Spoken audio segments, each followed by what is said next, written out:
चलिए बच्चों, आज हम लोग क्लास 11 सब्जेक्ट देखेंगे केमिस्ट्री। केमिस्ट्री के अंतर्गत हम लोग पढ़ रहे हैं यूनिट 4 पढ़ रहे हैं और यूनिट 4 में आगे हम लोग देखेंगे संकरण की अवधारणा। तो मैंने संकरण जो है पिछली कक्षा में पढ़ा चुका हूँ। संकरण कितने प्रकार के होते हैं, संकरण के जो है प्रकार भी पढ़ाया था और उनकी आकृति भी बताया था कि इस प्रकार से आकृति होती है। तो आज हम लोग जो है संकरण की अवधारणा देखें। तो संकरण के अवधारणा कॉन्सेप्ट ऑफ हाइब्रिडाइजेशन जिसको बोलते हैं, कॉन्सेप्ट ऑफ हाइब्रिडाइजेशन, राइट। तो आज हम लोग संकरण के बारे में पढ़ते हैं, जो कि आप सभी के लिए, केमिस्ट्री के लिए बहुत ज़्यादा इंपॉर्टेंट है संकरण को समझना। जब संकरण को आप लोग समझ जाएंगे तो आप लोग को केमिस्ट्री बिल्कुल ईजी हो जाएगी। तो आज हम लोग देखते हैं संकरण। यहाँ पर देख सकते हैं डेफिनेशन मैंने लिखा हूँ संकरण की, वह घटना जिसमें किसी परमाणु के लगभग समान ऊर्जा वाले कक्षक, वह घटना, याद रखेंगे यहाँ पर कुछ वर्ड ऐसे हैं जिसको आप लोग को याद रखना जरूरी। जैसे कि मैंने बोला अभी कि वह घटना जिसमें किसी परमाणु के लगभग समान ऊर्जा, मैंने ये नहीं बोला कि समान ऊर्जा। यहाँ पर देखो लगभग का वर्ड लगभग जो है, यहाँ पर जो वर्ड लगी हुई है लगभग, उसको याद रखना है क्योंकि हमने परफेक्ट नहीं लेना है उसमें। लगभग समान ऊर्जा वाले कक्षक आपस में मिलकर, समान ऊर्जा वाले कक्षक, लगभग समान ऊर्जा वाले कक्षक आपस में मिलकर अपनी ऊर्जाओं का क्या करते हैं, पुनर्वितरण करते हैं। अपनी कक्षाओं का क्या करते हैं, ऊर्जाओं का पुनर्वितरण करते हैं और उतनी ही संख्या में समान आकृति तथा सम ऊर्जा वाले कक्षक बनाते हैं, जिसे हम लोग संकरण कहते हैं। तो बहुत ज़्यादा इंपॉर्टेंट है, इसकी डेफिनेशन आप लोग याद रखना कि संकरण किसे कहते हैं, ये आता है और संकरण के प्रकार भी पूछा जाता है। और ये यहीं तक नहीं, आप लोग के क्लास 11 से लेके 12 से लेके BSc तक आप लोग को पीछा नहीं छोड़ेगी संकरण। तो आप लोग याद रखें, एक बार और फिर से देखते हैं। एक बार मैं दूसरी डेफिनेशन भी बता देता हूँ कि आप लोग नोट करना चाहें तो नोट कर लीजिए। किसी परमाणु में संयोजी कोश में उपस्थित लगभग समान ऊर्जा वाले कक्षक आपस में मिलकर उतनी ही संख्या में समान ऊर्जा, समान आकार तथा समान आकृति, याद रखना, समान ऊर्जा, समान आकार, समान आकृति, मैंने इतने सारे बोला, तो समान आकृति वाले नए कक्षक का निर्माण करते हैं। तो इस घटना को संकरण तथा बनने वाले नए कक्षकों को संकरित कक्षक कहते हैं।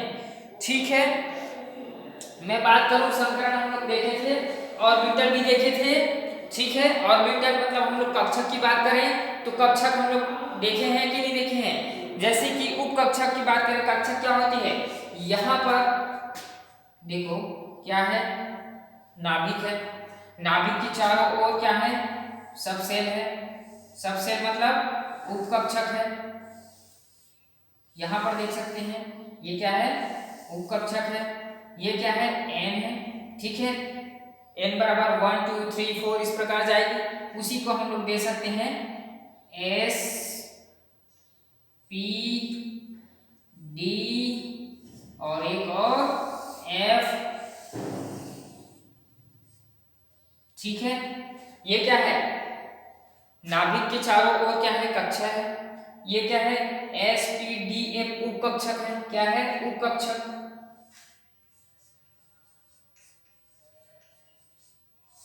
उप कक्षक क्या है, S P D F, S P D और F।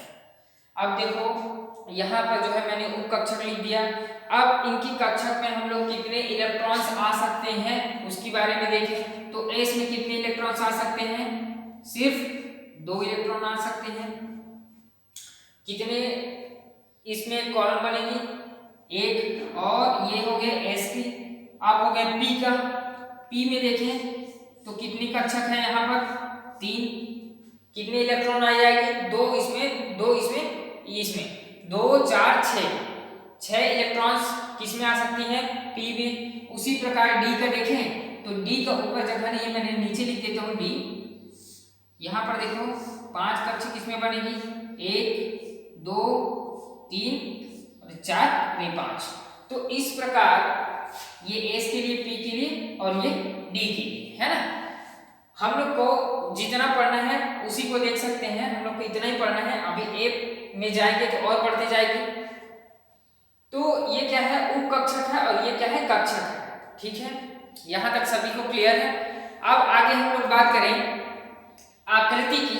तो आकृति एस पी डी एफ की सबकी क्या होती है, अलग होती है।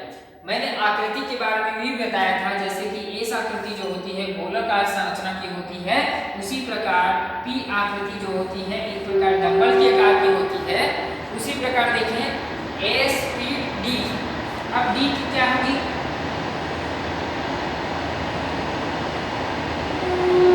देखो इस प्रकार डी की आकृति है। चलिए आगे देखते हैं हम लोग संकरण के प्रकार। संकरण के प्रकार देखें तो संकरण में कितने प्रकार के हो सकते हैं। देखिए, भाग लेने वाले कक्षक, कौन कौन से कक्षक भाग लेते हैं, और जो है संकरण के नाम और संकरित कक्षकों की संख्या। तो भाग लेने वाले कक्षक कितने कक्षक थे, मैंने बताया था यह है एस पी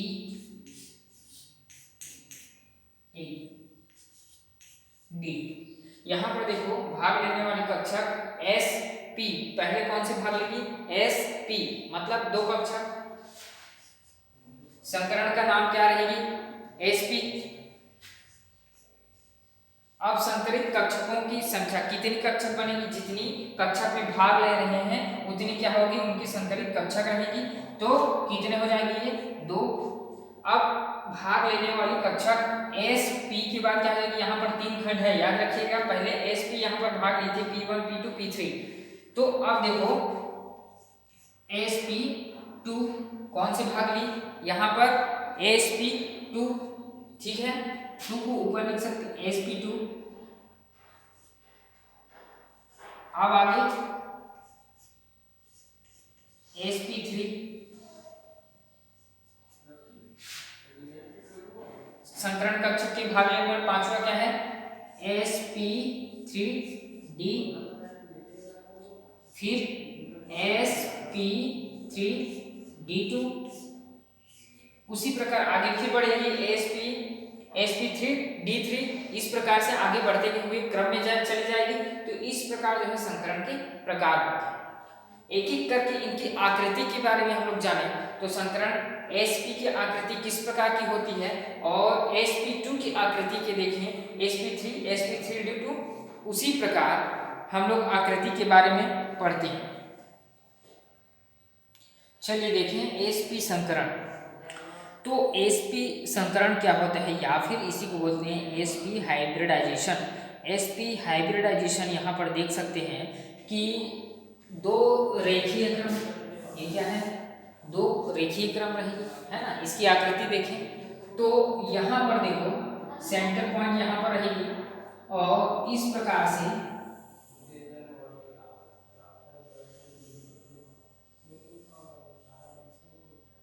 वन 180 डिग्री पर क्या रहेगी, घूमी रहेगी। देखो इस प्रकार की संरचना जो बनती है वो sp संकरण कहलाती है। क्या, sp संकरण कक्षक, sp हाइब्रिडाइजेशन कक्षक। उसके बाद हम लोग बात करें sp में क्या है, संकरित कक्षक कितने भाग ले रहे हैं, एक और दो। उसी प्रकार दूसरा देखें sp2 संकरण। sp2 संकरण में देख सकते हैं यहाँ पर sp2 कक्षक में 120 डिग्री सेंटीग्रेड पर क्या रहेगी, रोटेट, यानी कि घूमे रहेगी। इस प्रकार की संरचना बनेगी।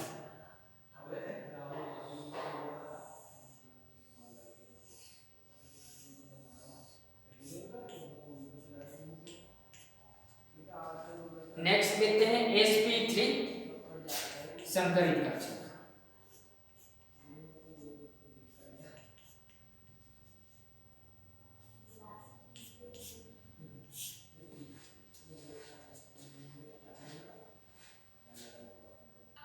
चलिए देख सकते हैं sp संकरण, यहाँ पर जो है देख सकते हैं कितनी कक्षक की संख्या, यानी कि संकरित कक्षक कितने भाग ले रहे हैं, एक और दो।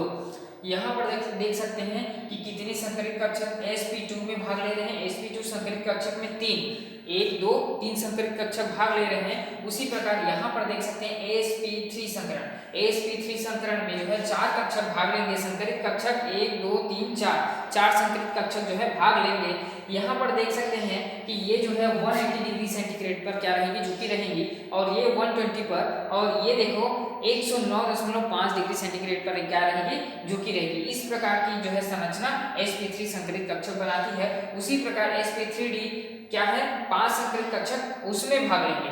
यहाँ पर देख सकते हैं sp3, ये क्या है sp3 और ये sp3, ये भी sp3 संकरित कक्षक। ठीक है, याद रखना इतना। अब हम लोग नेक्स्ट देखेंगे sp3d3, है ना। sp3d यानी कि 5 संकरित कक्षक भाग लेंगे। कैसे 5 संकरित कक्षक भाग लेंगे, पहले देखो यहाँ पर sp3d संकरण, इसमें क्या रहेगी sp3d3 में, क्योंकि ये जो है 5 संकरित कक्षक भाग लेंगे। पहले क्या रहेगी, रेखीय रहेगी, सीधी लकीर खींच लेना आप लोग एकदम सीधा रेखीय क्रम में। उसके बाद त्रिभुज बनाएंगे, इस प्रकार से त्रिभुज की संरचना बनेगी। क्या, त्रिभुज की संरचना। अब इन कोणों को मिला दो तो इस प्रकार की संरचना इसमें बनेगी। देखो, अब देखो कितने हैं संकरित कक्षक, 5 गिने, 1 2 3 4 5 संकरित कक्षक है। इसको आपस में भी मिला सकते हैं, इस प्रकार की कक्षक जो है आपस में मिल सकती है। और ये जो है 120 डिग्री सेंटीग्रेड पर राउंड रहेगी, 120।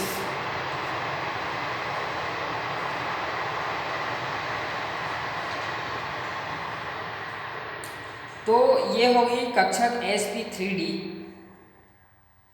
sp3d संकरण।